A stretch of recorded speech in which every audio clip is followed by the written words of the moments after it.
Good afternoon, ladies and gentlemen. This will be the Subcommittee on Higher Education's first hearing on the Hope Scholarship proposition. Let me give you just a little bit of an idea of the schedule here. There is a sign-up sheet here in the front, so we're here to this side if you would, and you can come up the outside if you still want to sign up.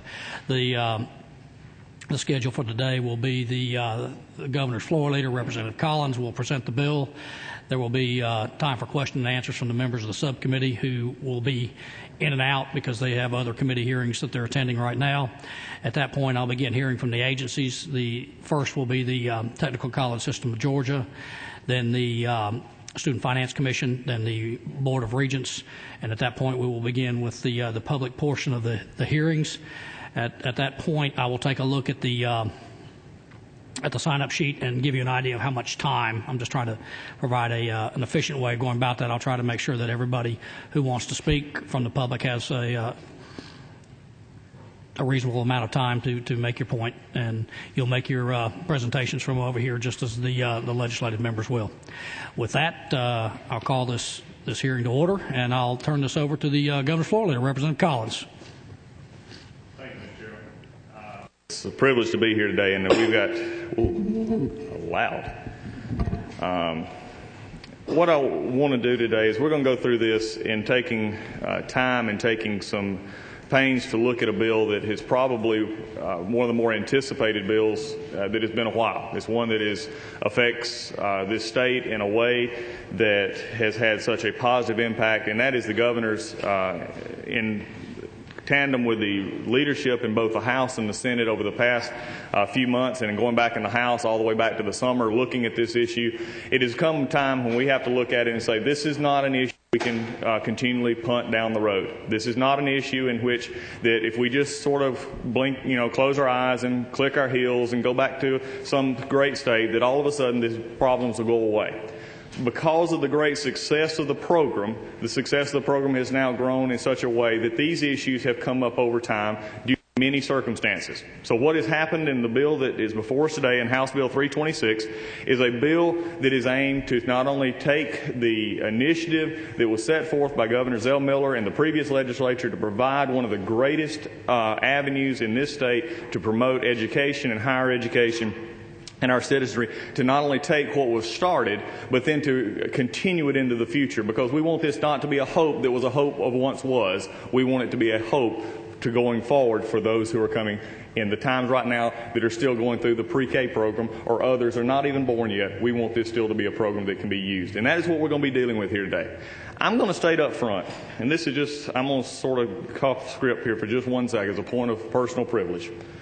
This is a bill in which there are a lot of ideas and there are a lot of emotion, and some of the best and brightest, and I want to thank the governor's staff who has been with me on this, the House Budget Office, the Senate Budget Office, the Senate and House leadership, members out here who are going to testify from the regents, the technical systems, our pre-K advocates, and really just general citizenry who've had an interest in this, because this has come together into this bill. Now, I say all that to say, is everybody in this room going to be happy? No. If we were, I don't think we'd be in the Georgia legislature trying to present anything. But what I do believe is you're going to look at this in the areas that everyone that we go through is going to have an opportunity to see how we're going to perpetuate this forward, and we're going to continue to work together. So with that, we'll start into the bill, Mr. Chairman. We're going sort of section by section as we go. I'm going to be working off my summary section by section. The bill will encompass this as well. Starting in section 1, this will be definitions, and there'll be some things that we need to look at here. We're removing some language that needed to be removed when it was outdated language. It was dealing, in all fairness, with the Clayton County Public School Systems on accreditation. It ran out December 31st, 2010, and so that's just coming out of the bill. The new definitions that are in this section, and we have tried to sort of clean up the sections here dealing with this program, you're going to find several in here that are going to be applicable as we go forward. One being factor rate. The factor rate, this is the percentage of the amount that will be established by the General Assembly through the Appropriations Act in which the award will be figured on. As we're going to talk about in a little bit, that's 90% right now is what we're looking at for next fall. The tuition rate for the Hope Scholarship will be based on 90%. Now, I want to say this factor rate is a movable number. It is 90% projected for next year. That's what we're looking at, but this is not a fixed number. Due to other circumstances, which we'll talk about later, this is a number that can and probably will move over time based on lottery revenues, percentages, and other things that go into the pressures of the HOPE program. So I want you to understand the factor rate is something that will be movable as we go along and will be dependent on the issues, really a year-to-year kind of issue. The HOPE award rate, the HOPE award amount, and the HOPE tuition payments, these all deal with the determination of what the actual bottom line here, what the student will actually have and what will be paid out to the institutions and to the other agencies as we go forward on this. One area that is new in the definition section, it is a scholarship that has been named after former Governor Zell Miller. This is the Zell Miller Scholarship. I want to emphasize the fact that in discussions with and when was told about this, that Governor Miller, in his usual magnanimous self and very humble way, had nothing to do with this being named, and it was something that this governor felt like and leadership felt like would be to honor the man who brought this to the table to start with. And he was told about this, had never asked for it, but was humbled by the presentation of making this scholarship in his name. What this does is a very special thing, because the Zell Miller Scholarship does what the system had always intended to do, and that's to keep our best and brightest. Well, it's really going to emphasize our best and brightest now, because what the Zell Miller Scholar will be is a high school graduate who graduates with a GPA of 3.7, at least a 3.7, and a 1200 combined math and verbal on the SAT, or the 26 on the ACT.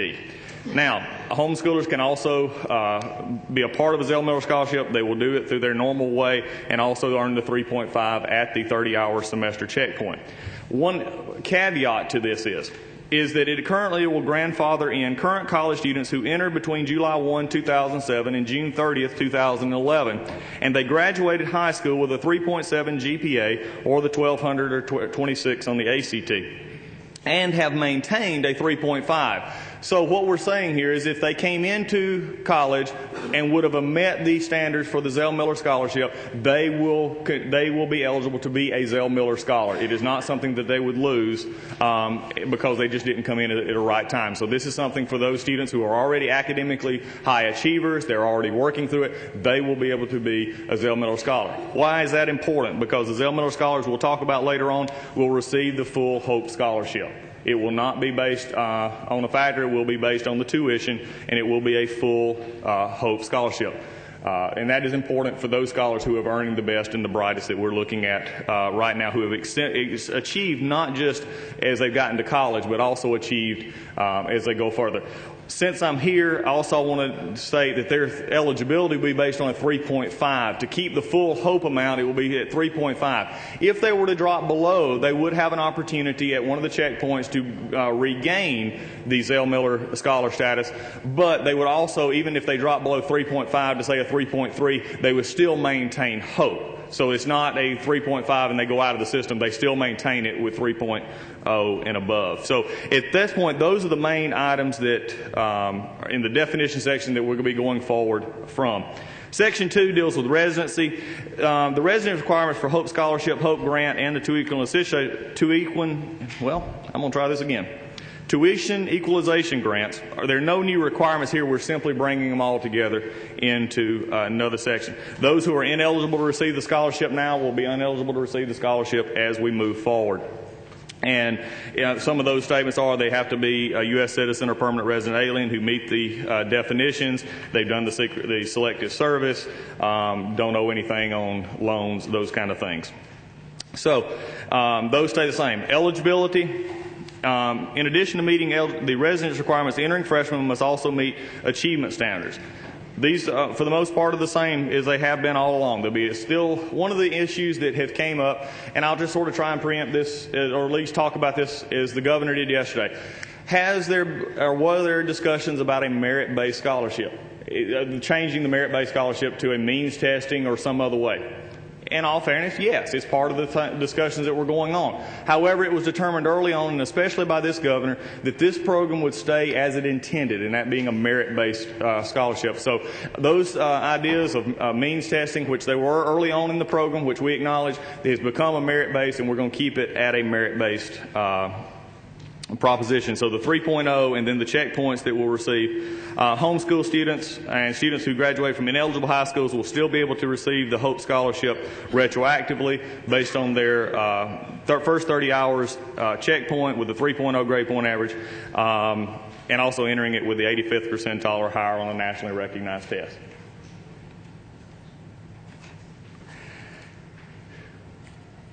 In addition to the residency requirements, a sophomore, junior, senior, or first professional student must meet the achievement standards that have been listed below, and those are the checkpoints that you'll find in Section 3.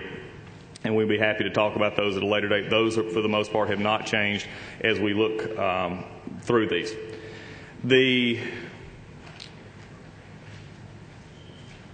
other issues dealing in Section 3, again, just deal with the standards and the checkpoints that have been set up as we go along, and then also as I have already talked about, the Zell Miller Scholars shall be awarded an amount in addition to the Hope Award amount as follows. The public institutions, public colleges and universities, their amount will make the difference up between the factored amount or the other amount and the regular tuition rate. Private institutions, they will receive their full private Hope Award for that.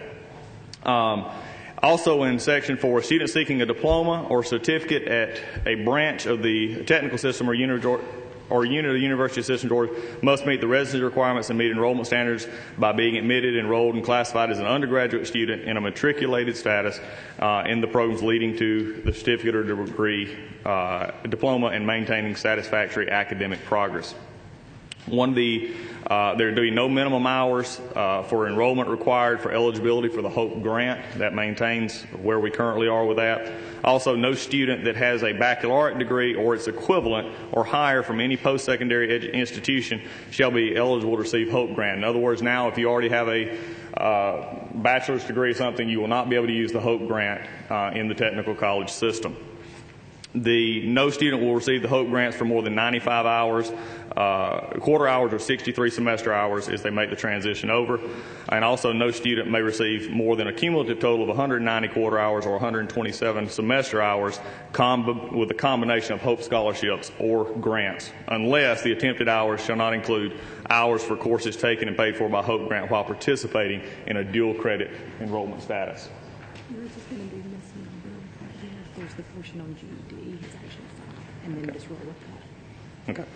All right. And setting the Section 5, as we move on, is the Hope GED. And this can be used by a student to enroll in a post-secondary school and have to enroll within 24 hours. 24 months after receiving the GED. This is the Hope GED, the $500 that will be applied to their post-secondary education. Section 6, limits on the Hope Scholarship. In no case shall a Hope Scholarship or Hope Grant exceed a student's tuition. I'm going to go ahead and talk about save for 4. Okay. There is currently right now, and this is something that has came up in some discussions, I want to just go ahead and insert it now when we've talked about the fact that it will no longer, it does not pay any more than tuition. There are fixed for 4 students right now at institutions, and if you work the factor rate based on the tuition for this year, that rate would actually be more than the tuition that they currently have. It will only pay the tuition rate. It will not pay the extra that would be the difference. So it still maintains that. The fix for 4 students will still have their setup taken care of, but it will not pay more than the tuition. So I needed to insert that there when we talk about the fact that it will not exceed a student's tuition. Section 7.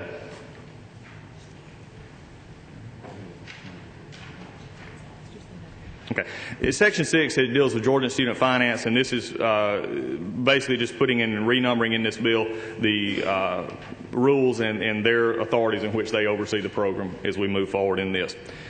Section 7 is a section where it repeals the code section for programs that have been eliminated. Section 8 is a renumbering. Then Section 9 is one area that I want to stop or slow down just a minute and emphasize, and that is the 1% loan program.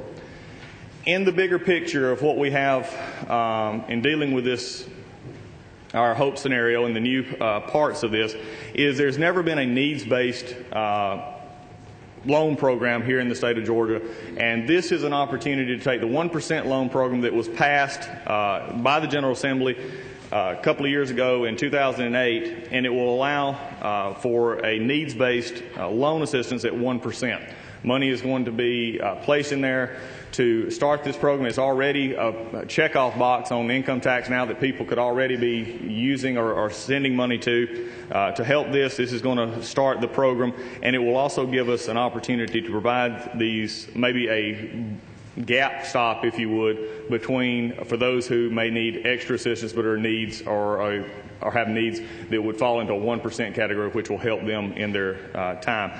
Access to this, the maximum annual loan is the cost of attendance minus any other financial aid or family assistance up to $10,000, and this is all part of what was then Senate Bill 169 from 2008. They must be a legal resident, graduate of an eligible high school with cumulative grade point average of 2.5 on a 4.0 scale, and attending an eligible college or university. Once they are in college, if they get this scholarship, then it would, or get this loan, it would be legal residents of Georgia and a cumulative grade point average of 2.0 on a 4.0 scale. And the interest rate would be 1% with a repayment of 10 years and none as far as conditions of conversion right now. One of the things here, though, there will be an opportunity that if the student goes into one of the, as the bill states, a K through 12 or a STEM, science, technology, area in teaching, they can have 1 year of this loan forgiven for each year that they teach. And this is something that we believe is positive, and it also contributes to those who wanting to go in and fill those critical needs areas that we have in our high school educational system. So it gives them a chance not only to have a 1% loan, but it also gives them a chance to have that loan forgiven if they go into this certain area. Section 10 is tuition equalization grants.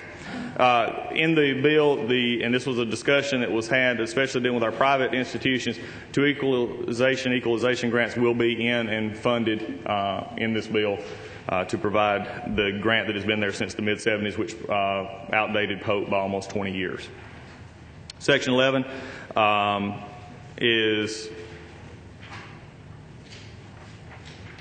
One thing I do want to, let me go back real quickly. There is a provision in Section 10 that strikes the provision allowing the tuition assistance grants to be used for students who are in the Department of Corrections inmates. This makes the TEG consistent with Hope Scholarship and Hope Grant, which cannot be used by those who are currently incarcerated. So that is something that we do need to talk about there. The other aspect that is found in Section 10. Okay. I had one number off as I was writing here. Section 11. This is also where we, at this point, get into the proprietary schools. This is another issue that has been talked about and discussed at great length. And the bill currently grandfathers all proprietary schools who are currently getting the Hope Award, and they will be grandfathered in going forward. There will be, unless the proprietary school was domiciled and incorporated in the state of Georgia before January 1, 2011, there will be no new additions by proprietary schools to the Hope program. One of the reasons, as we look at this, the reason could be asked why the ones now and why not the ones who will be coming on. At a point in time when we're actually having to cut the program, we're having to deal with decreased the revenue sides that we're having to deal with and the cuts in the different programs, the decision was basically made to say, here's where we're at right now, we'll have to maintain here, and we're not going to be adding other systems or other students coming into the program at this time in this manner. So that is where the proprietary post-secondary institutions will state. Moving on to in the next section, which would be 12. Section 12, the rigorous high school work. This is something that the governor mentioned yesterday and was a question I asked because one of the things that the bill does is it does remove remedial costs from the Hope Scholarship. Now, remedials will be able to be found in the Hope Grant part. In the technical education is where that would be moved, but it does remove it from our scholarship part. One of the things that we're dealing with in that is to prepare students further for college work and post high school work is that we will be adding in, starting with the students who graduate from high school on or after May 1st, 2015. So looking into the future, this would be starting with the freshman class this year. And they'll be graduating in the May of 2015. They will have to then begin to take at least in 2015 2 courses from the following categories, which are listed in the bill. And these will be from advanced math, such as trig, advanced algebra, trigonometry, math 3, or the equivalent higher courses, advanced science, such as chemistry, physics, biology 2, advanced placement courses and course subjects, international baccalaureate courses and course subjects, and advanced foreign language. That will then ramp up each year from 2015, where it was the requirement that to be eligible to receive the Hope Scholarship, taking 2. In 2016, they will have to take 3, and by 2017, they will have to take 4. So this is, again, one of the things I want to emphasize to all those who are listening and those who may be watching the committee hearings online is emphasize the fact that this is a total approach. It's not an approach that just simply goes at it one way and says, here's where we got to look here and we can't look here. It really still goes after and looking at it from a total perspective of the students, especially those who are coming into the system, and as I'm just about to talk about here in the next little bit, the issues with the lottery system itself and retailers and others that would be part of this system. Section 13, Lottery Corporation bonuses. Production incentive payments, bonuses, or any other consideration paid to Lottery Corporation employees in addition to the employee's base compensation shall not exceed 25% of that employee's base compensation. However, it also will be conditioned and available only upon an increase in net proceeds from the prior year transferred to the Lottery for Education account. So at this point, the Lottery Corporation bonuses will be tied to the fact, or the eligibility we found is if they are basically putting more into the Lottery for Education account. So that is a part that has been added to this. Also, Section 14 goes with the disposition of the lottery proceeds. It will require the Lottery Corporation to transfer the proceeds by the 15th of the month, and basically deals with their accounting process there.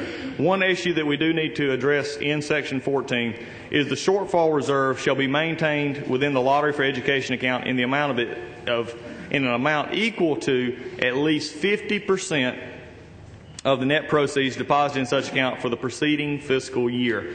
As we go along, the decision was made to increase this to the 50% level for a number of reasons. One, keeping the system is keeping our reserves healthy and making sure that we can do what we need to. But also, as I talked about several minutes ago now, we discussed the factor rate and those adjustments, which may or may not change and probably will change over time.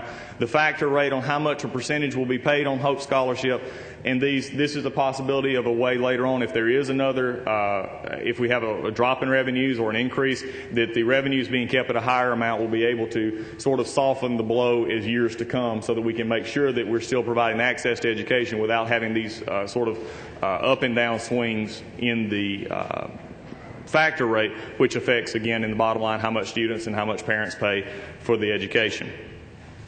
Section 15. This one is one that basically, under the current agreement, which is written in Section 15, it states that the commissions to lottery retailers shall not exceed 5% of gross sales. The current law says that there should be not less than 5%. This one says shall not exceed 5%. We have been in discussions with members of the Retail Association, and we are listening to some of the concerns that have been had there. We have, at this point, encouraged their participation by giving us some alternatives or some help there, in the sense that we're looking at this from across the board. We're still, we'll be talking with them further on that, but at this point, the bill accounts and says shall not exceed 5% of gross sales. It still leaves in that place. So as we look at this going forward, one of the things that we need to realize is whether there has been a look, as I've said before, from the start to the finish, and everybody in this thing is being cut or changed in some ways, and this is where one of the, again, those areas that has been changed. Section 16 simply provides that the governor, when the governor signs, it becomes law. 17 repeals all the other parts. Now, I do want to, in that presentation and going over the bill in what I'll call a very macro sense. There is one area that many of you probably in this room right now have not heard me mention. And there is a specific reason that I have not mentioned this certain program, and we could probably all right now figure out which one that is, and that's pre-K. Pre-K is not mentioned in the statute because pre-K is not a statutory issue. I want to explain an overview for this committee and for those who are here, the issues with pre-K, and also let you know that with the statute, there's nothing in the statute that deals with pre-K, and that we've talked to the chairman, and this will be dealt with in appropriations where this always comes up. It will be dealt with in the Appropriations Subcommittee for Education. Tom Dixon's the chairman, and they will be dealing with these numbers as they come out. But here's the overall look at what we're saying.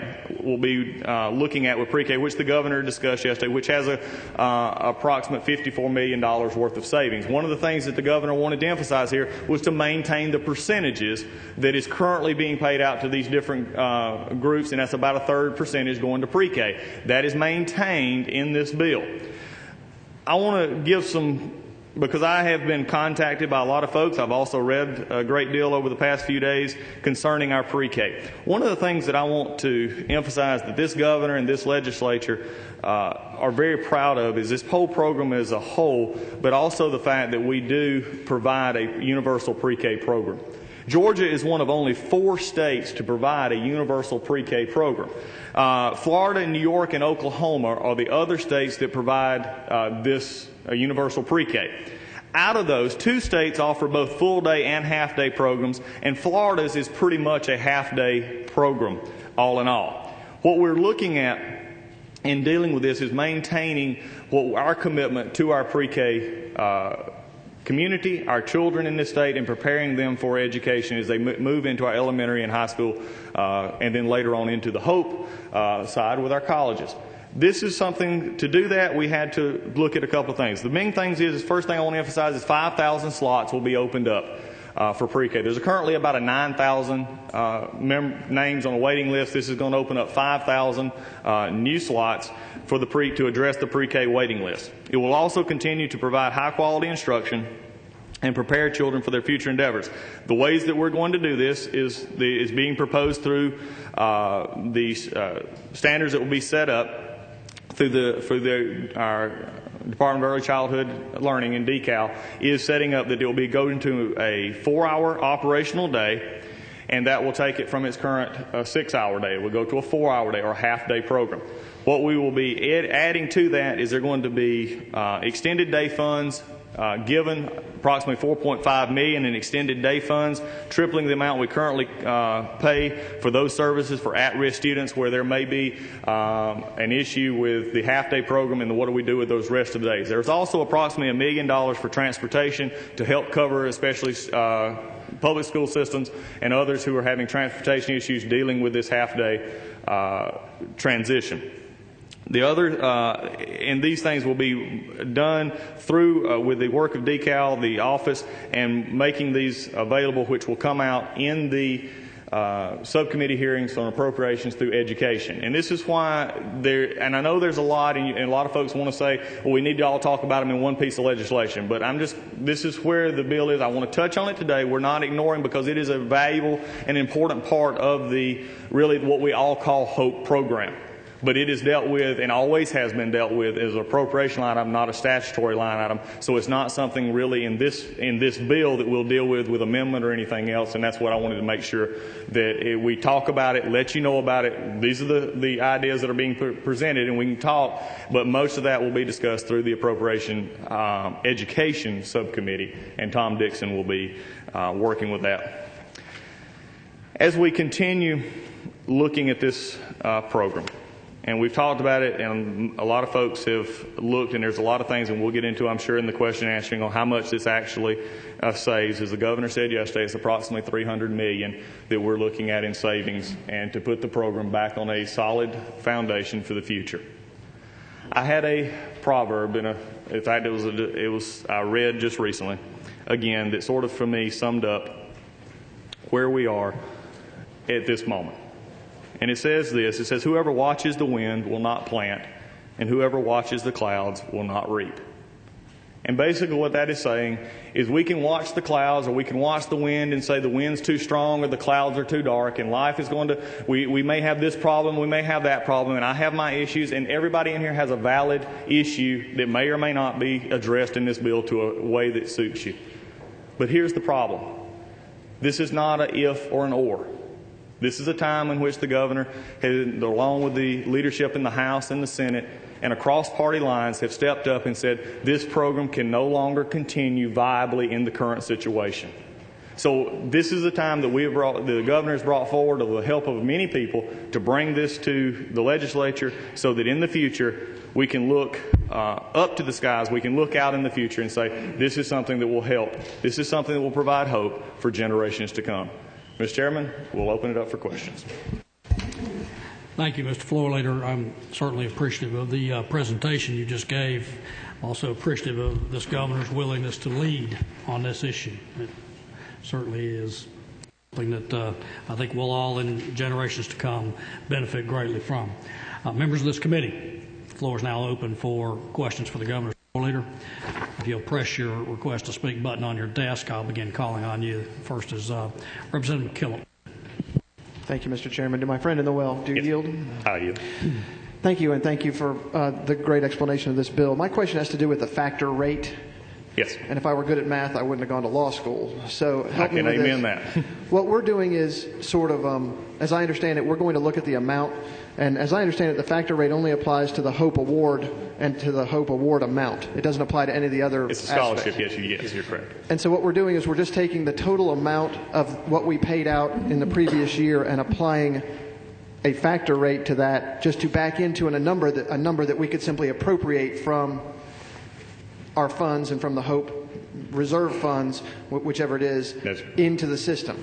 Why did we choose to make it a factor rate and a multiplier instead of just we're going to appropriate this amount for the HOPE scholarship? Or was there any discussion of that? That's an excellent question, Representative. I think there's a couple ways to look at it. The factor rate allows us to, again, pay as much as we possibly can based on a number of factors. There are a number of things that will go into it. The amount that is in the educational fund for lottery, the amount of students that will be accessing that, and it'll be looking at the previous rate tuition. So there's a lot of things that could go into that. However, one of the things that you're saying, if you just simply take the number of students and divide the number of money, that's a flat rate amount. Well, that would look good for students at certain institutions, but in other institutions, it would put them at a distinct disadvantage based on their tuition that they're currently paying.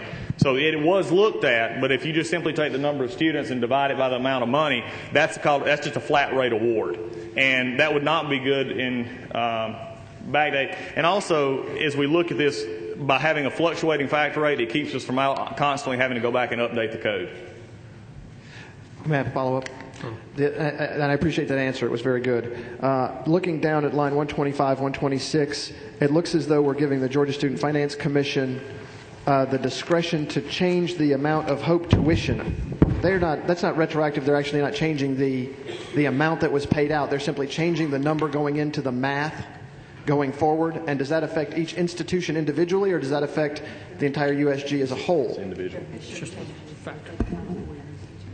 That would be if their mission changed, if they became a four-year institution, and it takes into account, yes, individually, the different schools. Thank you. Okay. Representative It could Hatfield. also decrease, is another. Right. Representative Hatfield. Thank you, Mr. Chairman. Representative Collins, I'm specifically wanting to ask about Section 16 of the bill that affects the lottery retailers. Yes. In my district, I have at least two major corporations that are convenience store chains that are lottery retailers.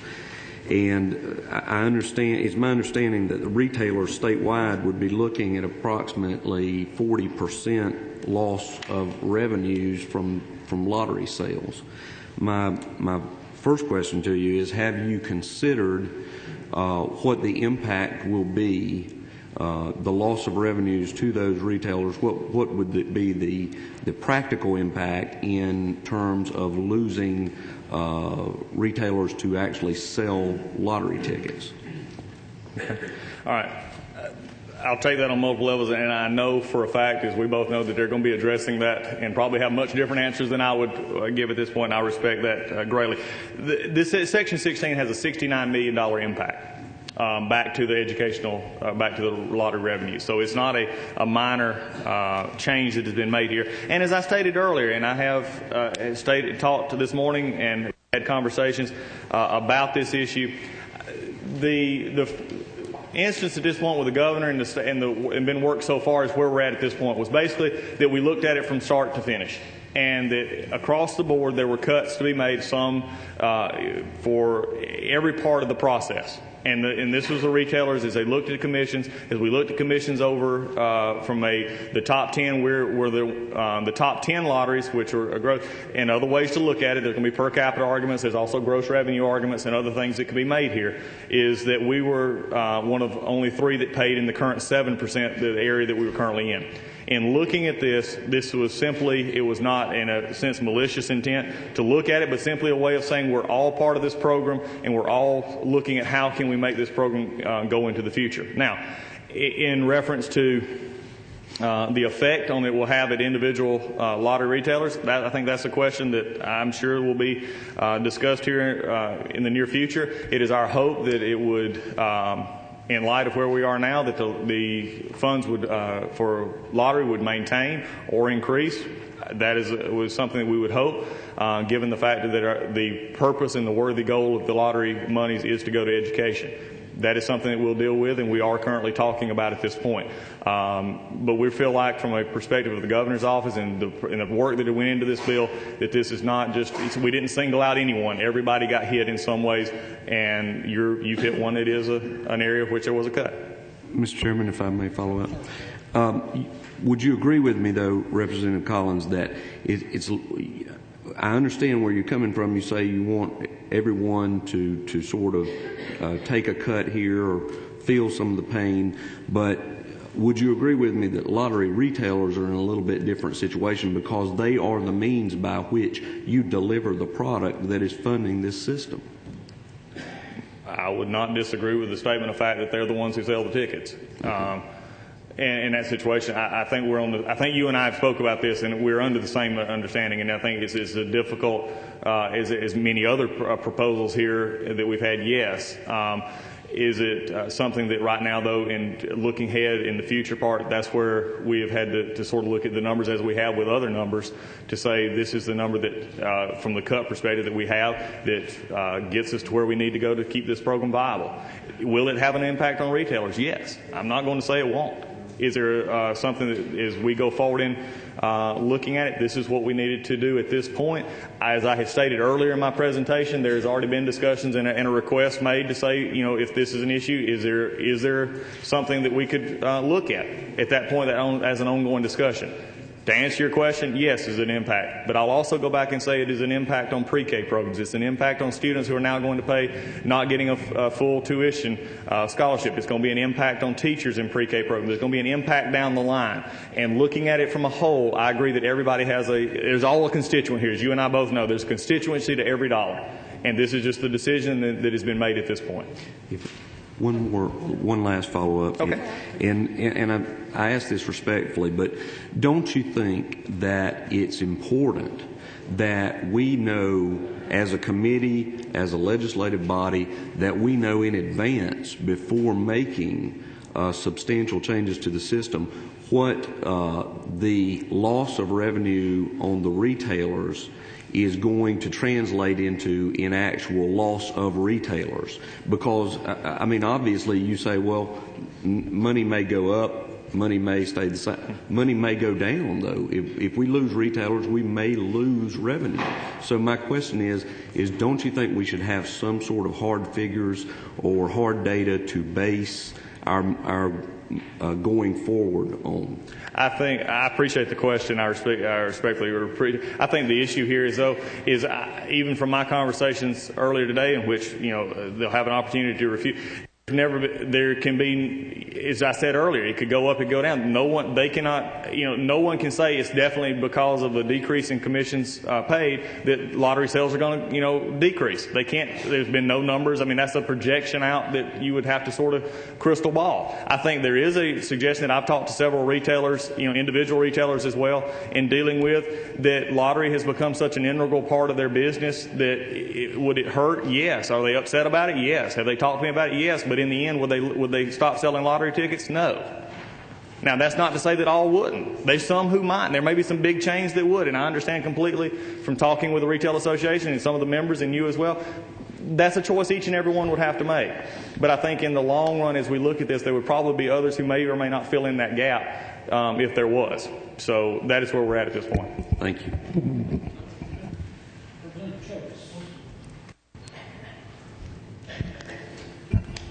Thank you, Mr. Chairman. Doug, I've got a couple of questions that I wanted to ask you, or should I say floor leader, a couple of questions I wanted to ask you about the lottery and the monies going out. And that was about the tuition equalization grants. Yes. That is a fixed amount paid to private institutions. Will there be, quote unquote, a factor rate? Will that fluctuate up and down? How will that be determined? That's a state general fund issue. That's not a factor rate applied to it. That's been set by the General Assembly for years. Okay, thank you. And if with your permission, I've got one more question. Anything for you, Representative. Thank you.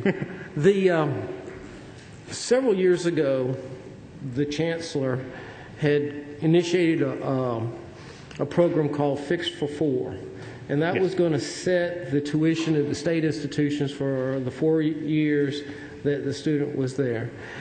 When the lottery funds tuition to the state institutions, yes. Is there any type of lock on the tuition for that year, 2 years, 3 years, 4 years? Or as tuition rises, the lottery funds will be adjusted each year accordingly, or will there be a lock on the tuition? How will that be addressed? Well, I think there's and I may have misread, so you help me. There's a couple levels to your question. Mm-hmm. One, the Fix for Four, which I addressed a little bit earlier, the Fix for Four will stay the same. It will just pay it'll pad tuition because the tuition has went up. That's an argument you and I have had in this committee before. Was that a good idea or not? Well, that can be debated ad infinitum. But the students who are currently in our juniors and seniors typically right now, their rate, they will be paid at the rate of their tuition that was locked in. They will not get any more. The language in the bill basically definitely says that there will be no more. They will not have any more paid out than tuition. So they're fixed in that system. The other issue is there a going forward a reason for the regents and others to look at their tuition rate? Yes, there is, because it will fluctuate. It will affect the process going along. With the factor rate and other things that could, put pressure on the system as time goes on. So yes, it is something that I believe all of us have to take a part in from as we go forward to make sure. That's one of the reasons for the raising of the 50% to the 50% level for the reserve fund, so that in the future, if things do come up, we can, as the General Assembly and appropriations process, can tend to level that out a little bit better. Great. Thank you. Thank you very much. Thank you.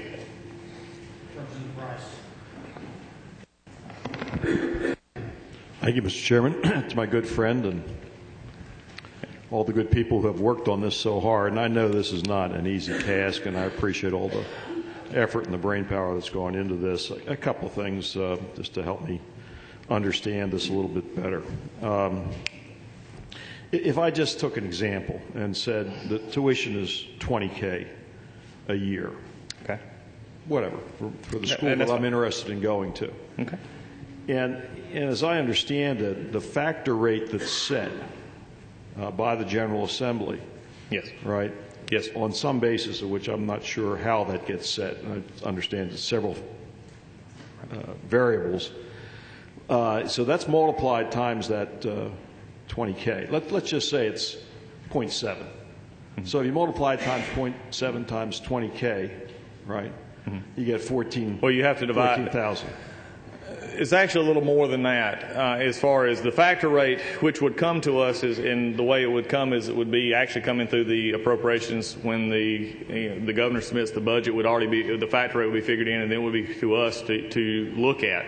I'm trying to get to the point as to how much a kid would get if they had like 9 hours worth of semester credits that they're going to take, and the tuition for the college they're interested in attending was $20,000. If that's the case, then, and if the factor rate gets set at anything, 0.5, 0.7, 0.8, right, whatever it is, what you said here in the information that you've provided is that factor rate gets multiplied times the tuition.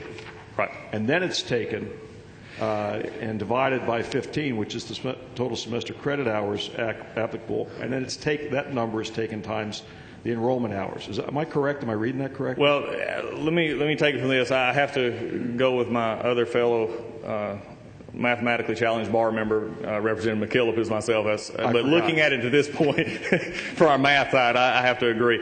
Basically, you're looking at the Hope Award rate being figured from the previous year academic, the tuition, so that they can go divided by 15, okay, which is the hour side. That then is times the factor rate, which looking at the enrollment, the previous year, the lottery revenues, to come up with a figure that when you look at it with the tuition, with the Hope Award rate, will then come up with the amount that will be paid per hour, capped at 15, which then equals how much will be paid for the end. The best I can do, Representative Rice, and it's a great question, is to show like this year when this was figured in, they looked at the numbers, they looked at the tuition, and said based on this year's factor, the factor rate is 90%, that we'll pay 90% of the Hope Scholarship Award. In going ahead, as we look ahead to the future, that's what the whole process will be looked at, and the 90%, if the lottery funds are continuing, maybe let's just say let's all look positively here, they go up, then 90% could be kept. Okay, but if there's with other issues that affect that rate, it may be a 0.85, it may be 85%, it may be others. So that's where they're looking at it in a combination of the revenues, the enrollments, and based on the per hour factor of the tuition at the various schools. Follow-up question, Mr. Chairman. I understand. Let me just say it would be very helpful to me, and I'm sure to others, to know some examples of how this plays out based upon various variables that would go into establishing this. That's one thing. Second thing is, when does a student know how much they're going to get in terms of the amount that they're going to get for Hope in terms of the pursuit? Because I'm not sure how this process works during the appropriations process and so on. One thing, as far as how they know it at the end of the appropriation session for that next year. Okay, because it's going to have to come through the appropriations process, which is what would be figured in. So I should know in April, May. I should know what the factors are. Yes, sir. Yes, sir. One of the things I want to say is revenue, as we were going back to the previous question, revenue drives this, and that is the most part, revenue drives it. And when it comes to, as far as tuition side, it basically only determines the individual school rate. So the main thing here is revenue and growth as we go along. One more follow-up. No problem. There are some assumptions that are made here, I guess, on the going rate of lottery proceeds between the time the budget is and the factors are calculated and the time that tuition's due, which would be the start of the school year, whenever that August, September time turns out to be. If there's a downturn in that and the lottery revenues are not there, then what you're saying is the reserve funds would have to make up for that. And I'm not sure if the reserve funds are set in this bill or changed in this bill. They actually raised to 50%. 50%. Yeah, we're actually raising it because as you look into the future, what we wanted to have was one. We have had discussions here, and I know John Brown and I have had these discussions with you got a cash flow issue as well. You got just the simple times of the year you need which will help in those times when the big payouts come during the different semester hours. Then also from a longer perspective in helping to determine factor rate and determine how much percentage is going to be paid of tuition, it allows and I think for lack of a better term a bad year or something that you could look at, and we know that maybe it was a bad year for a certain reason, you could the reserves would be there to maybe help instead of making a drastic move in the fact rate or percentage number. That's what we're looking at. But it has been up to 50%, which is different in the current setup. Perhaps you could help me on one other issue that comes to mind. It goes back to the pre-K area. Yes, sir. I have no idea what the average pre-K tuition and costs are in this state. And I guess what I'm saying is, if a parent decided that they wanted to stay with full day or whatever that turns out to be, the additional 2 hours, what would the cost be to them on average across the state? I think what you've got to look at right now is most private.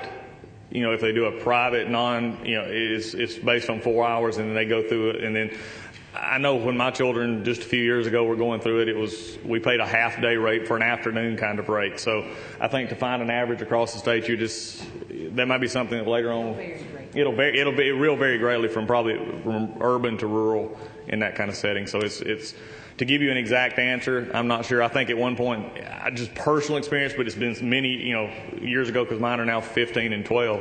It was, I want to say it was $125 a week that we paid extra because they stayed the rest of the afternoon. And again, my kids are older, so that number I'm sure has changed dramatically since then. But it would vary across the state. More examples would be helpful from that standpoint. Well, I think if they want a full-time program, then that a private that provider will provide, then that will be something that private provider would set and wouldn't be a part of this at all anyway. Thank you. I appreciate that. Thank you, Representative Rice.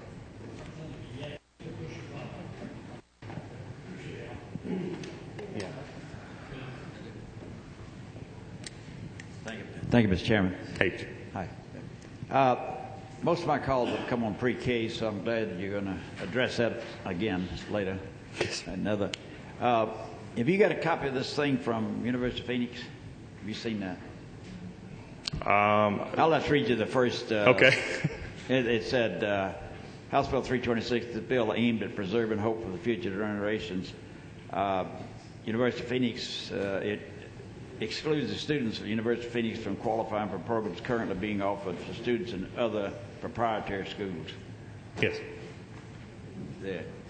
That's correct. They got a point? They will not be a part of the HOPE program going forward. That is correct. Is that a problem? They're not now, and so I guess for them it would be in that sense. I mean, just to answer your question honestly, yes. I mean, from their perspective, but we had, as I said earlier in the presentation, the ones who are currently in are going forward. The ones who are not, we're not adding. In an era of cutting back, we're not adding new students to the program. Okay.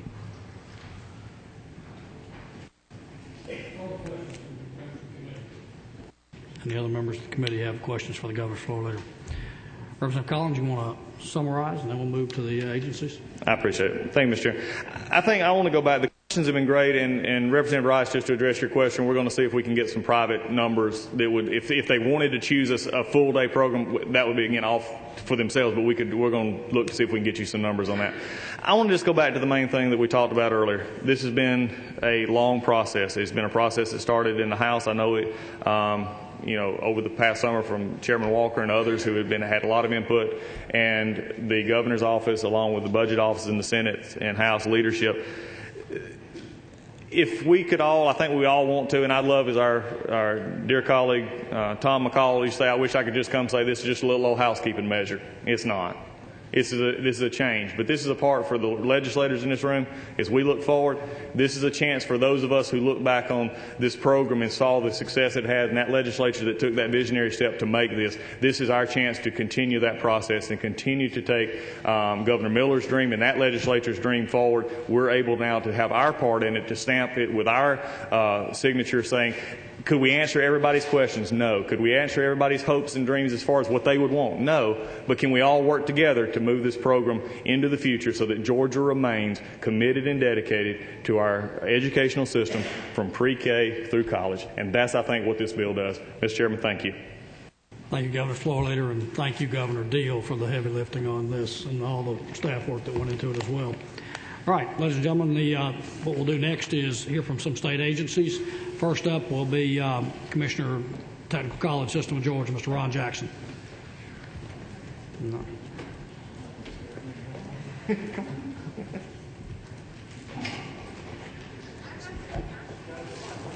And all you governor folks can stick around in case there's any questions. Thank you very much. Don't run off on us. Thank you.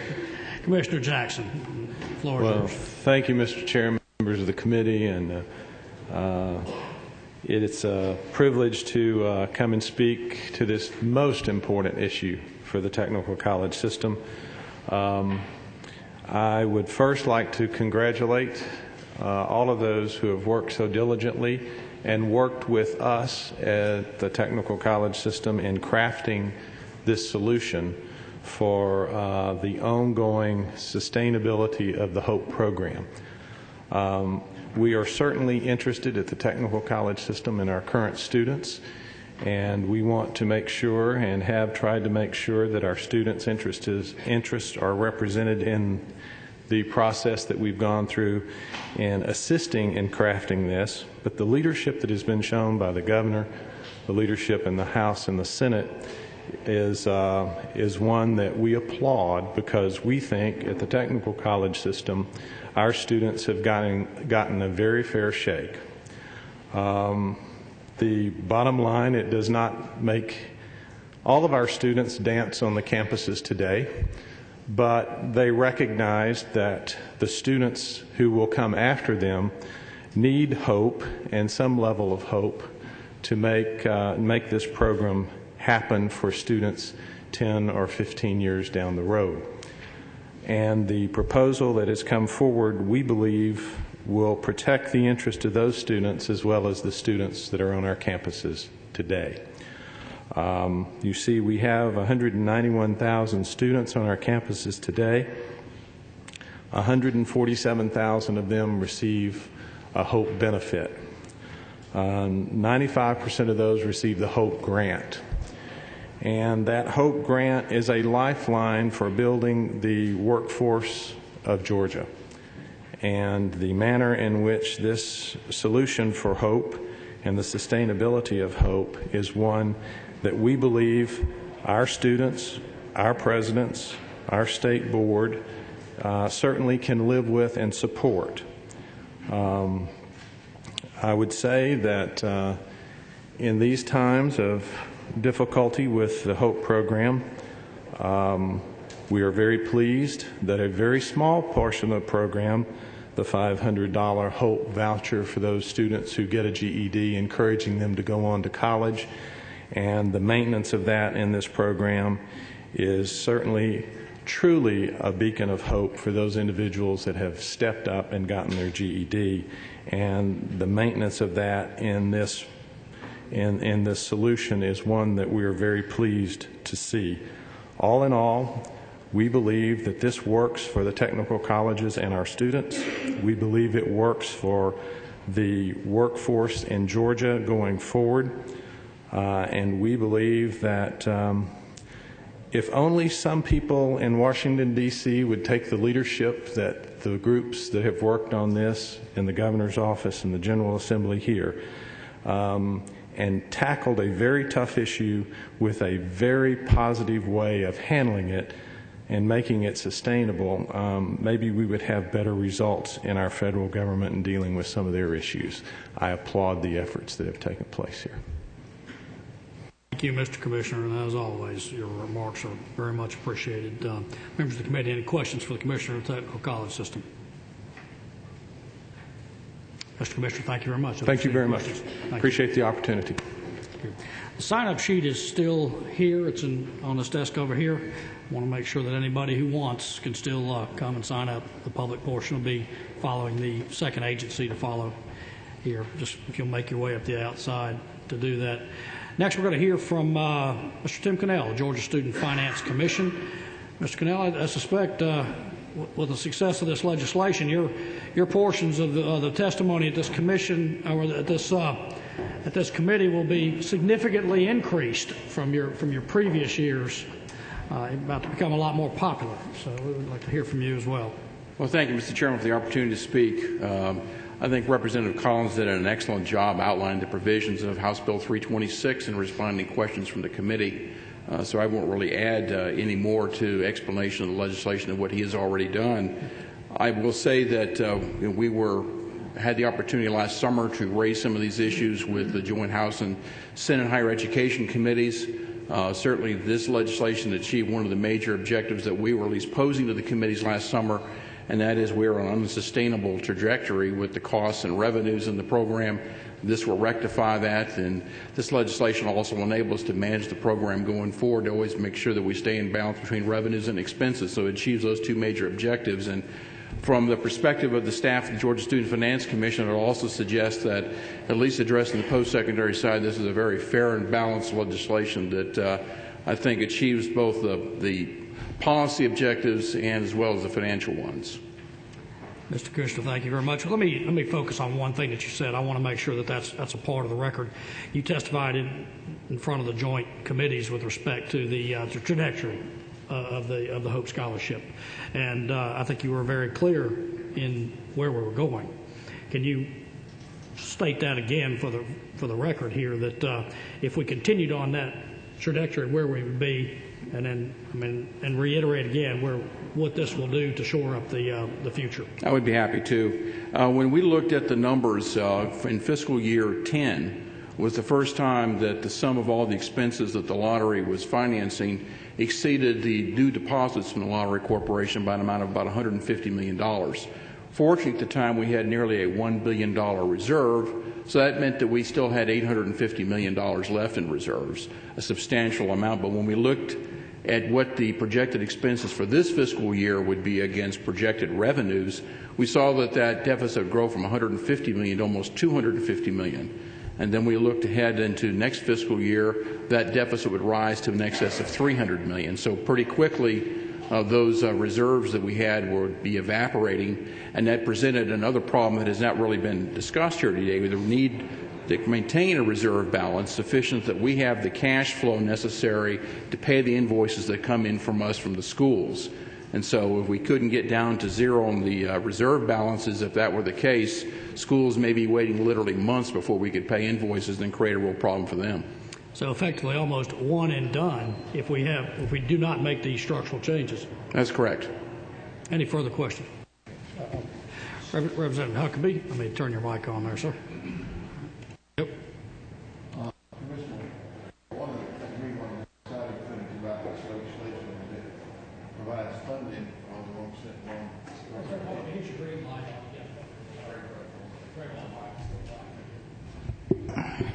That guy?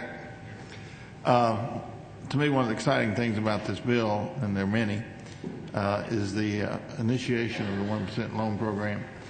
Can you give us assurance that you have the administrative and personnel infrastructure to hit the ground running with that program? We do. We have both staff expertise and the software infrastructure able to do that. We've been a student loan lender for 45 years, so we know how to make a loan and service one.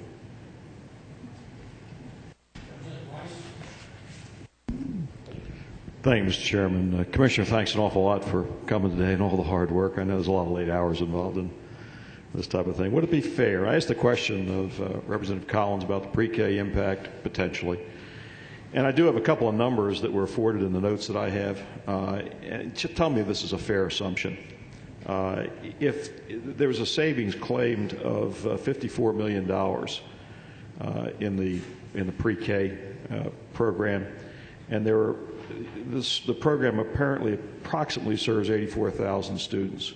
Would it be fair to say that if you divided 84,000 into 54 million, you get about $650 per child as the savings on an annual basis? Is that a fair statement? I'm sure your arithmetic is correct, but I can't really address any questions related to pre-K. I'm the guy who does the post-secondary programs. I'm sorry. Okay. Sorry. I understand that. I just thought you might have an understanding of that. Thank you. Okay.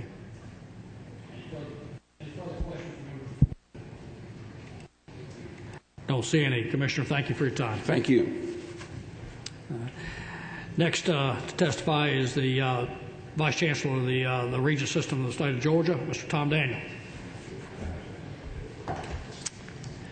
Thank you, Mr. Chairman. We appreciate the opportunity to appear before you and the members of the committee today to discuss this important legislation.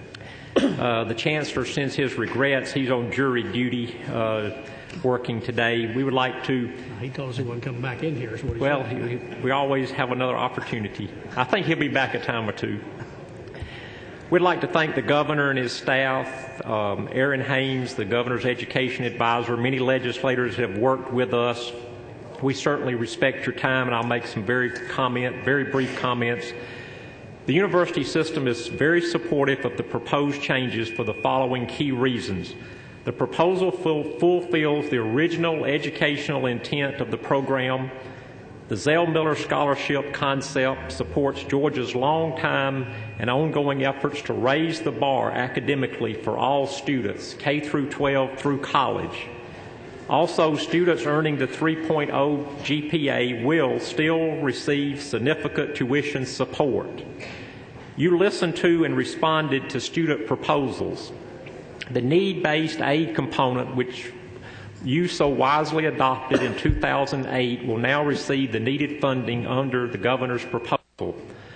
Funding for the need-based loan program reflects a strong commitment to maintaining access to college for an important group of students. The proposal maintains the current ability of eligible students to receive both HOPE and Pell. The proposal sends a signal to students enrolled in our system that they are indeed a part of the process, as some of the recommendations made by our various student government associations are incorporated, as I've mentioned. This proposal works to maintain access to post-secondary education for all Georgians. It will continue to send the right message to students and others that academic rigor is supported and expected. And finally, Mr. Chairman and members of the committee, it is fair. It is very fair. All have been asked to sacrifice some in order that hope endures for all. We look forward to working with you and the committee and the General Assembly on this important proposal. Thank you. Thank you, Vice Chancellor Daniel. Any questions of members of this committee for the Vice Chancellor of the Regents System? Thank you. I don't see any. Thank you very much, Tom. All right, ladies and gentlemen, we're to that portion of the committee testimony and the hearing where we're going to take public comment. And I've got a list here. I've got the sign up. I'll just go from the top to the bottom. The only thing that I ask is that you identify yourself, who you are, and if you're a registered lobbyist, that you identify who you represent. I think we'll start with we've got about an hour in this portion of the program. I think if we go approximately 5 minutes, 5 to 6 minutes with each of the individuals that have signed up, that'll be another hour into this. And if more decide to sign up, we can reassess that time at that point. All right, so the first individual, and what I'm going to ask you to do is come up here, take the microphone, and I want it for the record that this bulldog is going to represent first the student government president at Georgia Tech, Mr. Corey Boone. So, Mr. Corey, welcome. Glad to have you. And let me say how appreciative I am of the student associations and the students themselves who have taken their time out of class to come here today. This is an important issue, and I've said before, I really do want to hear from the students in our university system. So please know that the doors of this house are open to you at any time. Mr. Boone, thank you. Thank you very much. I'm Corey Boone, and I'm the student body president at Georgia Tech. And I'm so grateful for the opportunity to be here today. I'm also representing UGA's student body president, Josh Delaney, who could not be here today. I often refer to my attendance at Georgia Tech as the fulfillment of a lifelong dream. In fact, it represents, I believe that is probably true for about the 14,000 students who I represent today. This dream was made richer given the unwritten agreement that we have with the state, that if we work really hard, we'd receive a debt-free education. The Hope Scholarship has made the dream of a college education a reality for countless Georgians and has made our university system the envy of an entire nation. And given its popularity and incredible success, we recognize that it's nearly impossible for the Hope Scholarship to continue to fund 100% of college tuition, books, fees, and other programs that exist because of the Georgia Lottery, especially in light of rising college costs and the increased number of students entering our university system. But before I comment on the implications of the governor's proposed changes to HOPE, I'd first like to thank the leadership in this room, the governor's office, and throughout the General Assembly for being open to our suggestions. It has been incredibly gratifying to know that our elected officials indeed have our best interest in mind, and it gives us faith in the political system. We applaud the proposal and the governor's clear desire to reward high achievement and keep our best and brightest students in the state. This is clearly illustrated in the establishment of the Zell Miller Scholarship. And while a 3.5 GPA would be incredibly difficult for a Georgia Tech student and at the University of Georgia, we do recognize that setting a high standard for college students in Georgia is in keeping with the spirit of the original intent of the HOPE Scholarship. Additionally, we applaud the governor's approach to make reductions across the board, forcing concessions by stakeholders in the entire lottery system. While there are many things in the proposal that we can take comfort in, I have to register my concern on behalf of the students of Georgia Tech and the University of Georgia regarding a key provision that has been left out. According to every report that I have read, the proposed changes will take place this fall without any stipulation of a grandfather clause or transition period for those seniors who cannot afford to account for the reductions in the HOPE Scholarship program. The average Georgia Tech student and at the University of Georgia pays about $800 per semester in fees. Couple that with $800 in books, plus the proposed decreases, and students would have to account for nearly $2,000 per semester, $4,000 a year. And this does not account for the rising costs in housing, meal plans, or transportation, or any of the other costs that go into being a student. So today, I ask that you would all thoughtfully consider a provision that allows an orderly transition period, one that would give students adequate time to get their financial houses in order so that they can make an investment in their education. I would recommend a full academic year for such a transition. I'm confident that no one in this room wants a student who has always dreamed of a college education to never receive his diploma because he could not run to his parents and ask for a couple $1,000s. Many students at Georgia Tech work very hard to support themselves throughout college, and for students literally living paycheck to paycheck, $2,000 is a formidable sum. Additionally, I ask our leaders to continue to encourage the Lottery Board to pursue alternative sources of revenue for our lottery system. Part of a truly sustainable package is ensuring that the lottery system has enough revenue in the future to keep pace with the increasing demand. Moving forward, we've already heard that the HOPE Award will be based on the lottery revenue. So unless we push for a clear path to increase revenue, we'll find ourselves likely in the same situation 10 or 15 years from now.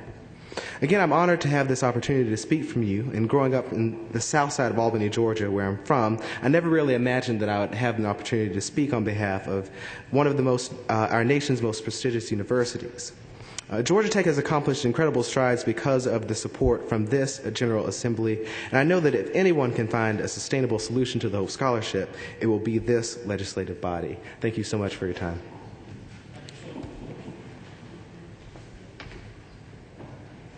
So much, Mr. Boone. I think we've seen a watershed with the University of Georgia and the Georgia Technical Institute coming together to make a presentation. I think that's also a first, at least in my 23 years. Well done, Mr. Boone. Let's see, the next sign up on the list is Mr. Jim Tudor and Mr. Gould Hagler. Are you guys going to split your time, or are you going to take it? Oh, Clint Hagler. Oh, I'm sorry, I can't read the handwriting. I'm sorry. Are you going to split your time, or is this two separate presentations? Okay. Thank you, Mr. Tudor. Just introduce yourself and your organization, please, Jim. Thank you, Mr. Chairman. Since we have these strange bedfellows, we just had Georgia Tech and University of Georgia come together. I'm going to invite Stoney McGill to join me. Stoney and I have different issues on the Sunday sales issue, but we're going to come up and we're going to do this together too. So we'll make this a real love fest.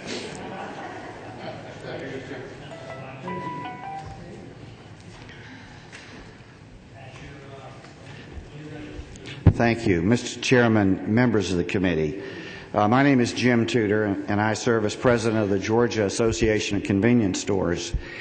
The gentleman that is actually handing out our handout is my boss, and his name is Clint Hancock, and he is president of Jet Food Stores in Sandersville, Georgia, and he is a real live retailer. He's probably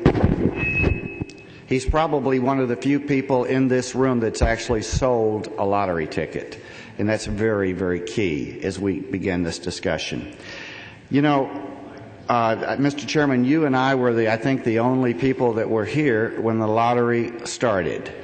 And I think that's a very key, or in the legislature. I think we started in '92. Yes, sir. And I say that because conceptually, what I want to talk about is trying to look at the differences. In House Bill 326, really, until you get to Section 16, you're all about what the legislature is about. It's spending the money.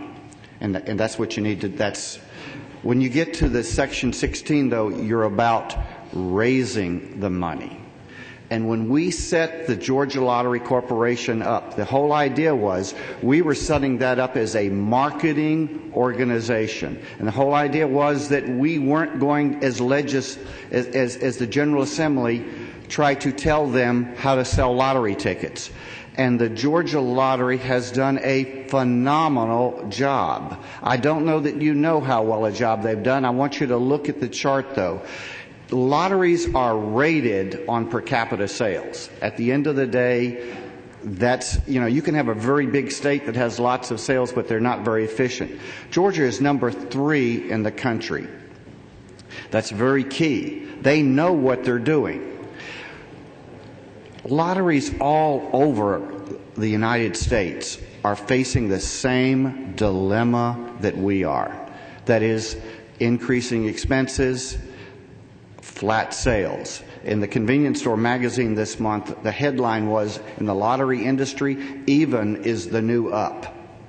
Now, I say that to you because it's very important that we recognize that we have tasked the Georgia Lottery to do that.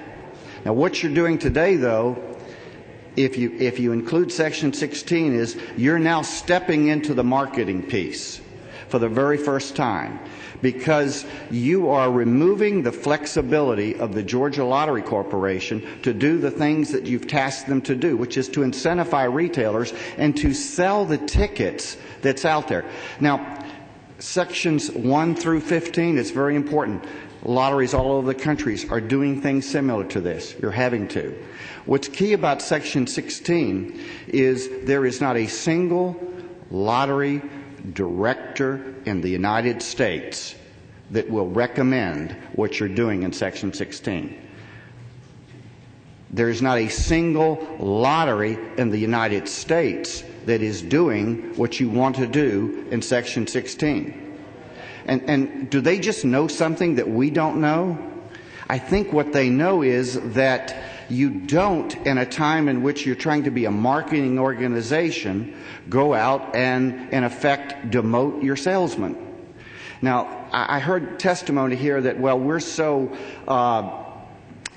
addicted to this lottery stuff that we will, because it's such an integral part of our business, that when you decrease our pay by 30%, we'll go out and give you the same effort.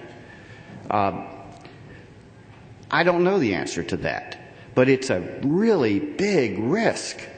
And so please look at the charts that I've provided. The first chart's where we are right now. Now, when you're in the lottery business, it's really key that you have a good source of information. And I have been around lotteries now since this started. The best source of information in the United States on lotteries is called LaFleur's Lottery Guide. They're the only one that everyone goes to. All right? Because if you don't know what you're looking at, you can look at what other states are sending you, and what will occur is you may not come to the same conclusion. So the charts that I'm giving you is straight out of LaFleur's, and I've given you the contact for Terry LaFleur and Bruce LaFleur you can contact. And I say that to you because when you look at the chart, you're going to see that right now, according to LaFleur, we're right near the top. I agree with that. We are. What I have concern about is where you want us to go, which is the next chart, which is to the bottom. There are only 3 other states in the country that would be where Georgia would be. And this is the reward for retailers who now have the 3rd-rated lottery in the United States. Now, tell me about that. Tell me that we are not an integral part of the success of the lottery. Tell me that we're not an integral part of the marketing for the lottery. You didn't get to $345 per capita in Georgia without a motivated retailer force. And so if this was so easy, go find someone that will recommend that. There's nobody out there that will. No, nobody in the lottery business. You won't find our current lottery director recommending that. So I can appreciate this cost control, but you're making marketing decisions under the guise of cost control. And that has a big potential downside. Nobody knows the downside. Because why? Nobody's doing it. If it was easy to do and you felt like you weren't going to lose any sales, why aren't any other lotteries doing it? I think you need to see that. Lastly, in the time that I have a thing here called What is Marketing Excellence? Right now, we're $3.45 a person. Our closest competitor in the South is South Carolina. It's $2.20 a person. That's per capita.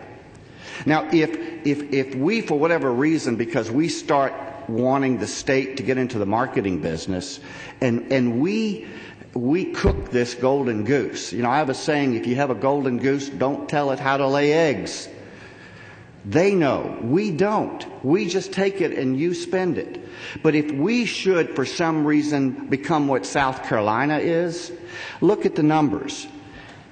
$125 per capita. If our sales and our marketing should just no longer be Georgia but be South Carolina, the cost in your first year is $314 million.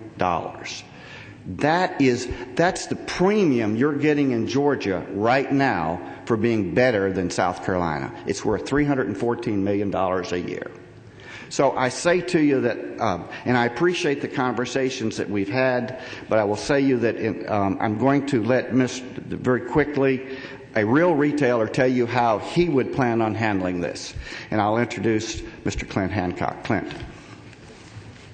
Where did he go? He handed it out. Okay, then I'll let my good friend Clint come on up and tell us.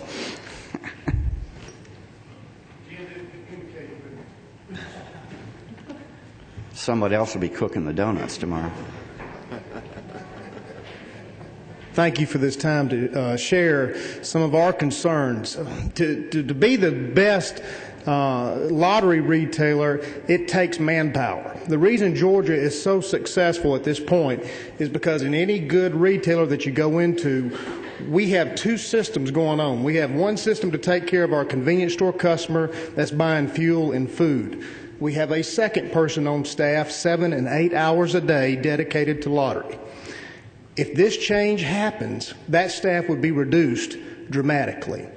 A lottery customer is kind of like a person checking in a hotel. It takes time to deal with that person. If we lose this income, we will cut that staffing down. We will not be able to process as many people as we do now. Therefore, we're not going to have the success that we do now. That's our major concern.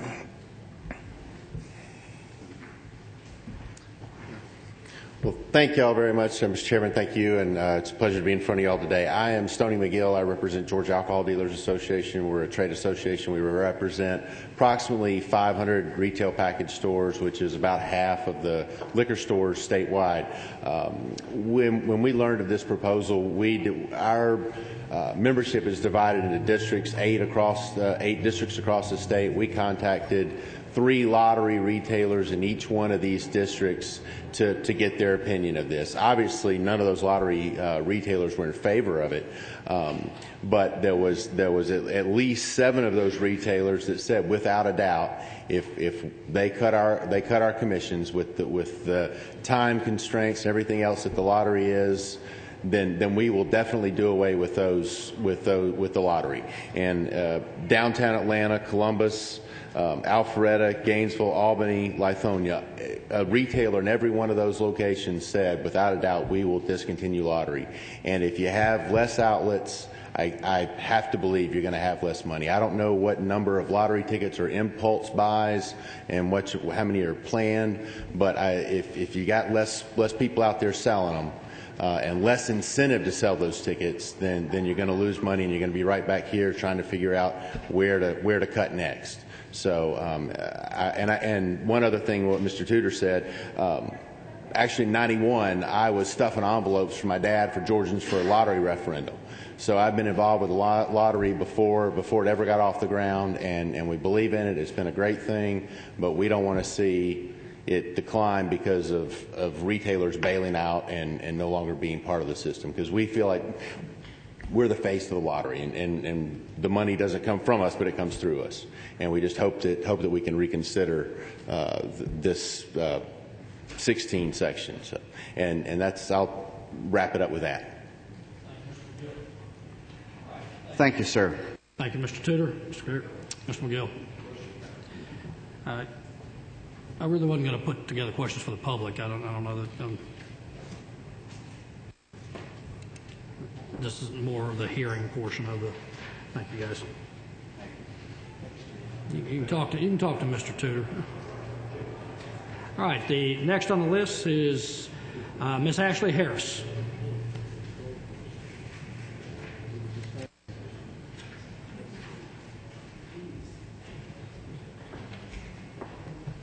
Good afternoon, Mr. Chairman, members of the committee. Thank you for the opportunity to speak to you all today. My name is Ashley Harris. I'm with McGuire Woods Consulting, and we represent University of Phoenix.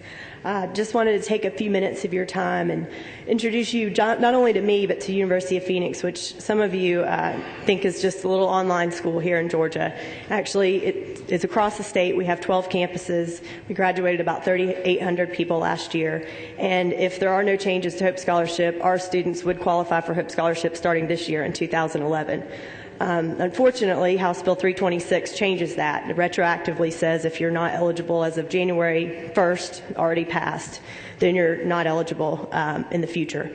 And as far as I know, there are no other schools waiting in the wings. When they say we're going to stop it here and no other schools are eligible, they're really saying University of Phoenix is not eligible. This issue came up last year, and I didn't see any other schools come forward that would be affected. And as far as I know this year, there are no other, at least in the near proximity, that are going to be affected. We've been in business in Georgia for 10 years. We pay taxes in the state of Georgia.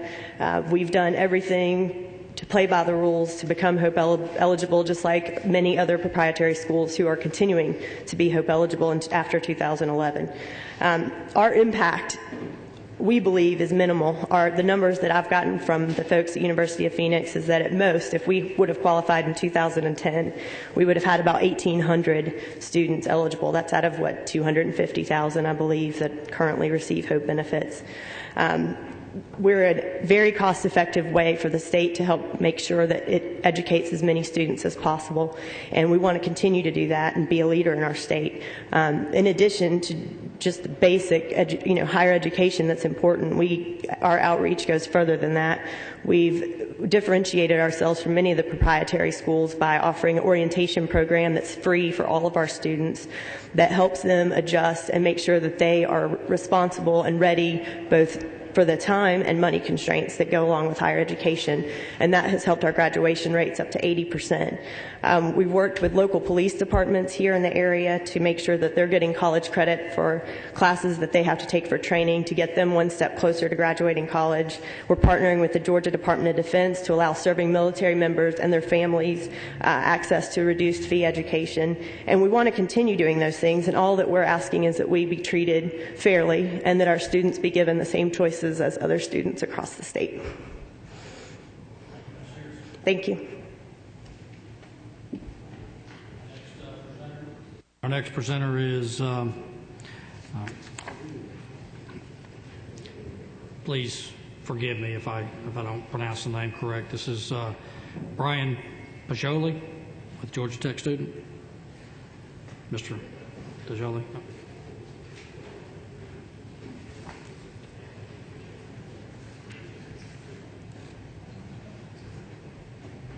I'm afraid I'm not properly dressed and I don't have prepared remarks. But there is no proper dress, and you're just fine. So take your time and.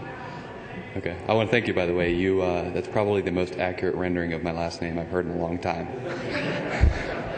It's my University of Georgia education.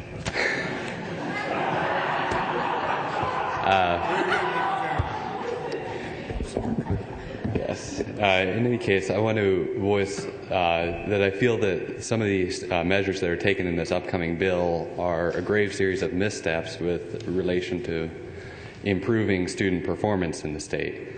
And if I'm going to go into anecdote mode here, but in high school, I was a National Merit Scholar. I took 10 AP exams and scored 5s on 8 of them. But because I took so many AP courses, I let slip in some of my work in my class, and as a result, my high school GPA turned out to be 3.5 under Hope standards. By this measure, I would immediately become ineligible for the full value of the scholarship, and this is in spite of the fact that I was offered full rides to 4 universities in other states, which I turned down on the basis of the Hope Scholarship, and now have no opportunity to get back. In essence, if instead I had not taken AP courses and chosen to go to a university or a college like Gordon College, I would be eligible for the full amount of the Hope Scholarship. But under the terms that have been set in the proposal, it effectively discourages future students who would be in my situation from pushing themselves, from attempting these difficult courses or difficult courses of study, such as engineering. And I've heard the legislature talk before that the state this has been some years ago, that the state needs more engineers and math and science and professionals. And this bill effectively discourages anyone from pursuing anything outside of their comfort zone, anything that they don't think they could make that 3.5 in college on. And one part of the proposal that I'm very happy about is the SAT requirement, because this is a fixed national standard. Sorry, when you get too close to it, it gets a little bit. Sorry. The SAT standard is a fixed national standard which allows for accounting for the variations of differing colleges and high schools. And I believe that rather than these GPA requirements, the legislature and the committee should consider more restrictions in this aspect based on very uniform standards, because GPAs vary quite widely from one college to another and one high school to another, and not taking this into account discourages people from studying things that they won't be able to achieve a high GPA in. And that's it. I thank you for your time, Mr. Chairman and members of the committee. Thank you, Mr. Pajoli. I think that's something we can take a look at, maybe a rigor factor on that. I think that's very interesting anecdotal testimony. Thank you. All right. The next is, we finally get a University of Georgia student, Miss Rose Dasher from the University of Georgia.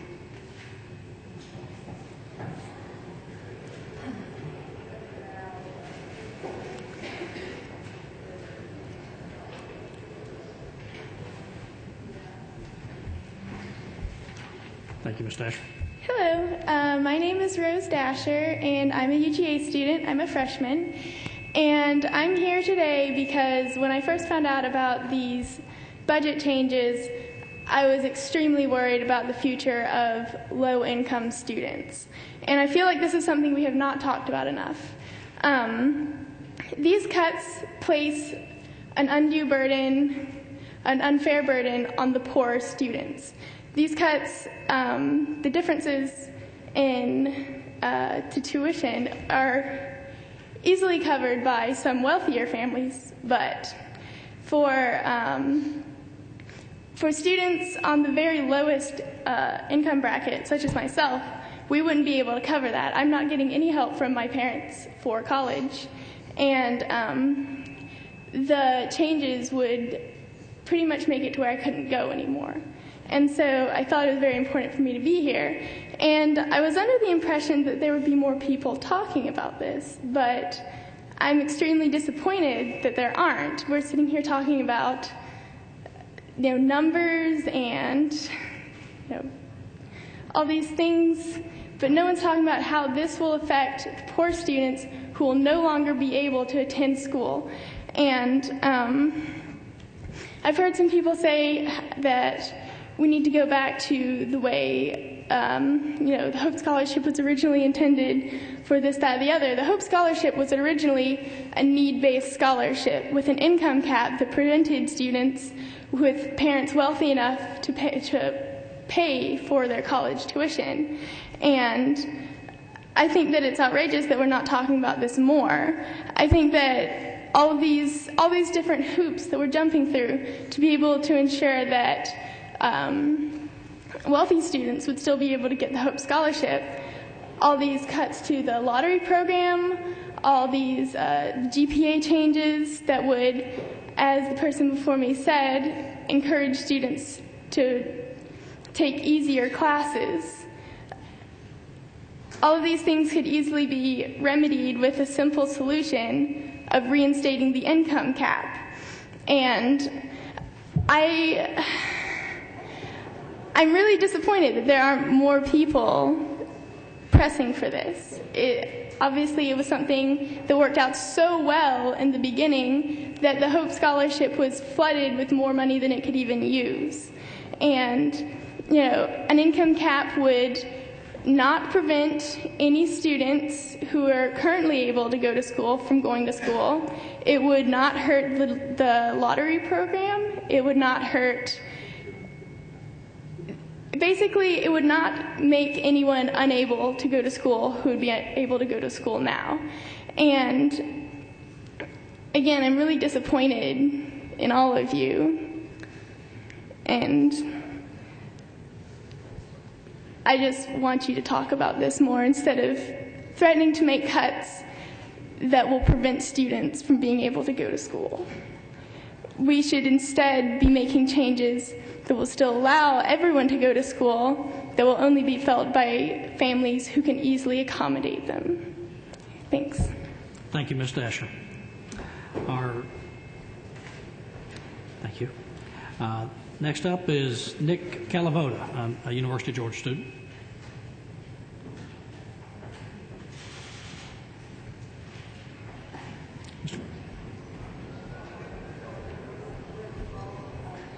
Did I get your name correct, Mr. Calavoda? Yes, sir. Thank you very much for this opportunity to speak. I'm currently a third-year student at UGA. I'm lucky enough that I come from a family that can afford to send me to school whether or not I still keep hope. And with my current GPA, I wouldn't be affected by the changes. So I want to emphasize that I am not here to try to maintain benefits for myself. I am here because I want to express my solidarity with people like my friend Rose Dasher who would be drastically hurt by these cuts. I don't have much to say other than that it's fundamentally unjust to deprive poor students of an education in order to ensure benefits for those who, like me, could continue to go to school regardless. There's no sense in privileging an elite few when the goal should be maximizing every Georgian's right to a higher education. The Hope Scholarship, through its funding by lottery sales, is already tantamount to regressive taxation, in which poor people buying lottery tickets are supplying wealthy students with money that they don't need to get through school. So I'm here to encourage you to consider the fact that this should not be about this should attempt to maintain the possibility for as many people to attend universities in Georgia as possible, and this could be achieved by reinstating an income cap. Thank you. Thank you very much for your testimony, Mr. Kellogg. Next is Paige Olson. Ms. Olson.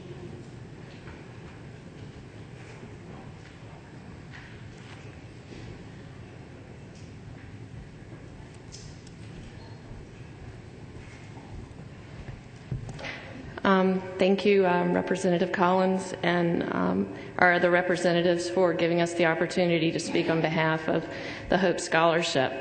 At a meeting a couple of weeks ago with the Board of Regents, the Lottery Commission gave an update, and it was pretty interesting. They gave a profile of, a question was asked, who buys tickets in Georgia? Well, the people who buy tickets in Georgia are the very people sitting in this room. It represents the whole face of Georgia, those ticket buyers. And in saying that, I believe that as those ticket buyers who are funding our children's education, I have 2 students in college and a 10th grader, one on the Hope, one not on the Hope, because I encouraged him to take 3 AP classes, which were very tough for him. He risked his GPA in order to do that because he wanted to graduate, and I encouraged him doing better in high school than what he thought he could do. But he has paid the ultimate price in not getting the Hope Scholarship, and that was a decision that we made. So when we look at the people who are purchasing the lottery tickets, and I being one of them, even though I never checked to see if I've won anything, I too am one of those folks that when I'm buying the ticket, instead of spending $1 or $2 on the ticket, I will double that or triple it because I know where that money's going.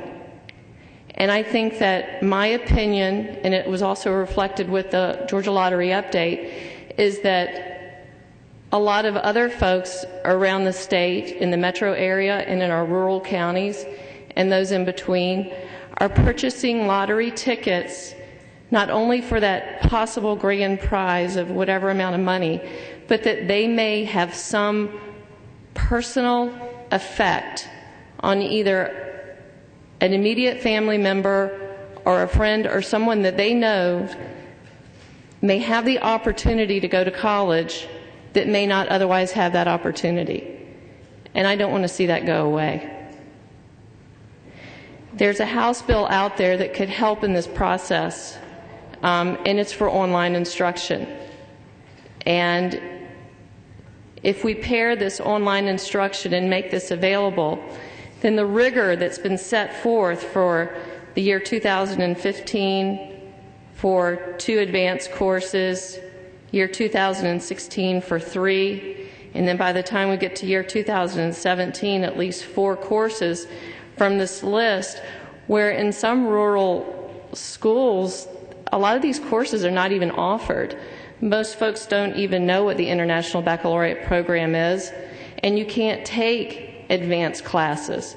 So what these students will have to do is either take these courses online, which hopefully we'll be able to provide that sometime down the road, or they will just have to take the regular classes that their school offers them because they don't have those teachers to teach those classes. And I don't want to see those students pay the price of a local Board of Education's decision on how to man their staff and what curriculum, what courses they're going to teach at their schools.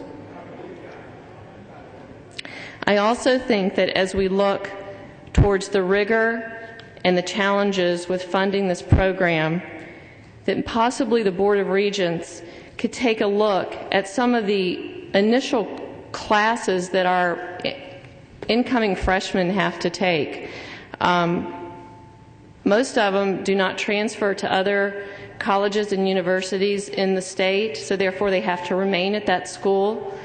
And although I'll just use an example, Bruce Springsteen, my son had to take a freshman experience class that the state would be paying for if he was on Hope, so that he could understand fully the music of Bruce Springsteen. I'm not sure that some of these courses are the courses that we want to be funding with the Hope Scholarship. So I would encourage the Board of Regents to take a hard look at some of these classes that the incoming freshmen are having to take.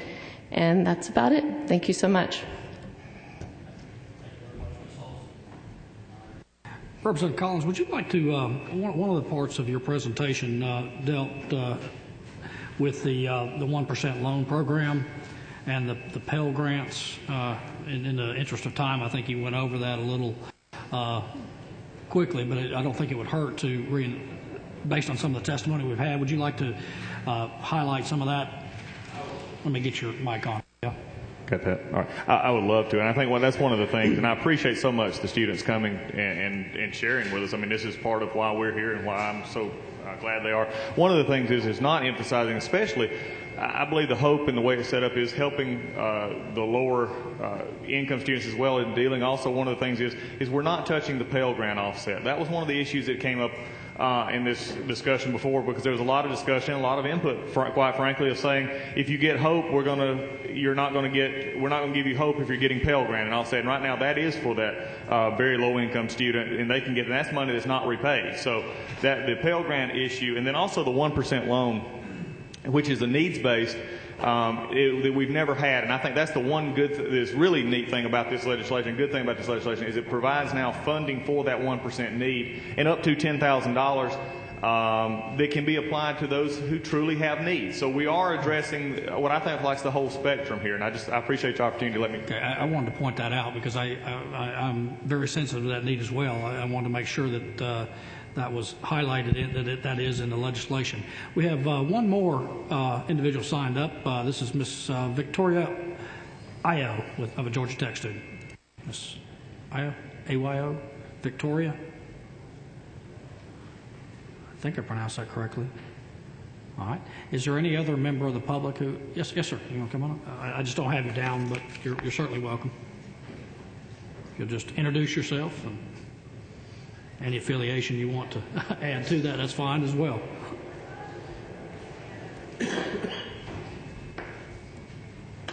Thank you, Mr. Chairman, committee, Governor. One thing. Can you introduce yourself to Phil Porter. I am a tech dad. Went to Georgia, but I'm a tech dad, and I watch how hard these kids work. And the bill, the current, the original bill, and more so for the bill that's drafted, discriminates against Georgia Tech, which is arguably one of the best colleges in Georgia, if not the United States. If people know that the Dean's List is a 3.0 at Tech, and you're really smart if you can make a 3.0 at Tech. So what you've got is you've got kids that that will make Dean's List at the Georgia Institute of Technology and not qualify for the Zell Miller scholarship. Fundamentally unfair. I think a solution, easy solution, would be to tie the GPA or tie the scholarship awards and grants to the Dean's List at the various colleges. Right now it's 3.5. That's what it is at most colleges, University of Georgia. So, making a 3.5 at Tech is almost impossible. You can get those statistics. But I just think it's more uniform, more fair to easily amend the language to have it say that to qualify, you have to make Dean's List. I think that's the intent of the scholarship. Thank you. Thank you, sir. Thank you for your testimony. Okay, members of the committee, any further comments? I see we've had several other members of the legislature join us. I've always made it a practice if you have anything you want to add. I'm more than willing to give you a few minutes here as well. If anybody wants to take a minute. Representative Collins, is there anything else that the governor's office wants to impart? No, Mr. Chairman, I think today, what we talked about, just to emphasize what you had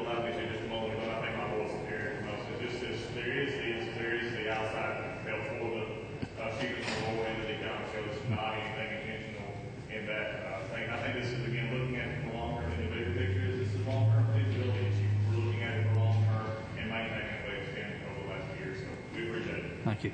One other comment from Rep. Ross, then I'll give everybody an idea of where we're going to go from here.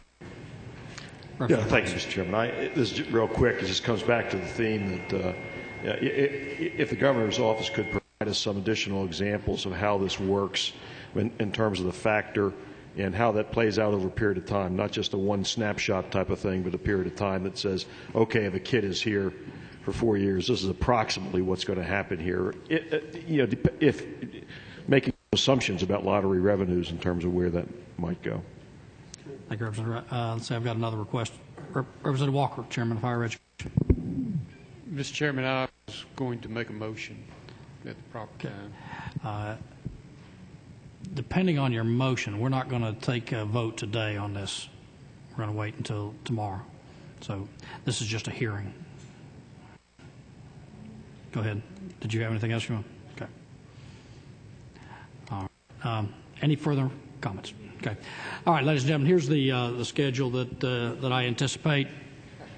Tomorrow morning at 7:30 a.m. in this room, the Higher Education Subcommittee of the Appropriations Committee will meet. We will continue the hearing portion of this with the committee members only at that point, and the governor's floor leader and his staff here to answer those questions. I anticipate at that time that we will take a vote in subcommittee, Mr. Chairman. At that time, we'll move forward with that. The full Appropriations Committee will, depending on the outcome of that vote, we will either give it a do pass recommendation or not. The full Appropriations Committee will meet at 8 o'clock tomorrow morning in this room. And the subject of that matter of that committee hearing, in anticipation of successful passage, always prospective, of this legislation from the subcommittee, the full Appropriations Committee will take it up at 8 o'clock that morning. So any questions about the schedule? Seeing none, this meeting is adjourned. Thank you very much.